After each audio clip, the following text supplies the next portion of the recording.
ജോലിയൊക്കെ കഴിഞ്ഞ് വീട്ടിലെത്തുമ്പോൾ ഇതേപോലെയുള്ള കുട്ടി കുട്ടി പാഴ്സൽ കാണുമ്പോൾ തന്നെ നമുക്ക് മനസ്സിന് ഭയങ്കര സന്തോഷം. അതേപോലെ തന്നെ നമ്മൾ ഷോപ്പിങ്ങിന് പോകുമ്പോഴും അല്ലേ? And if you guys have spotted someone family in the last video, do let me know in the comments below. അങ്ങനെ തകർപ്പൻ ഷോപ്പിങ്ങും കാര്യങ്ങളൊക്കെ കഴിഞ്ഞതിന് ശേഷം ഞങ്ങളുടെ എനർജി ലോ ആയി. സോ കുറച്ച് കൂട്ടാമെന്ന് വെച്ചു. അതുകൊണ്ട് ഞങ്ങൾ പുഷ്പ 2 കാണാൻ കയറി. അത് കഴിഞ്ഞതിന് ശേഷം വീട്ടിൽ ചെന്ന് അൺപാക്കിങ്ങും പാക്കിങ്ങും പെട്ടി ക്ലീനിങ്ങും അങ്ങനെ കുറേ പരിപാടികളായിട്ട് നിൽക്കുകയായിരുന്നു ഞാൻ. എവിടെയെങ്കിലും പുറത്ത് പോകുകയാണെന്നുണ്ടെങ്കിൽ എൻ്റെ മെയിൻ പരിപാടി പാക്കിംഗ് ആയിരിക്കും. And all the rest of the പരിപാടീസ് will be taken care of by my buddies.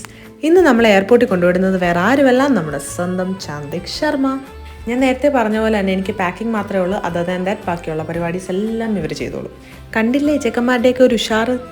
അങ്ങനെ പെട്ടിയെല്ലാം എടുത്തു വെച്ചു. ഞങ്ങൾ എയർപോർട്ടിനുള്ളിലേക്ക് പോയി. We wrapped our bags, checked in and had dinner at the airport. പിന്നെ എവിടെ പോയാലും ഫുഡ് മെയിൻ ആണല്ലോ നമുക്ക് എല്ലാവർക്കും. അങ്ങനെ അതെല്ലാം കഴിഞ്ഞ് ഞങ്ങൾ നേരെ പോയി ബോർഡ് ചെയ്തു. ഞങ്ങൾ ഫ്ലൈറ്റിൽ കയറി കിടന്നുറങ്ങി. So see you in my next vlog.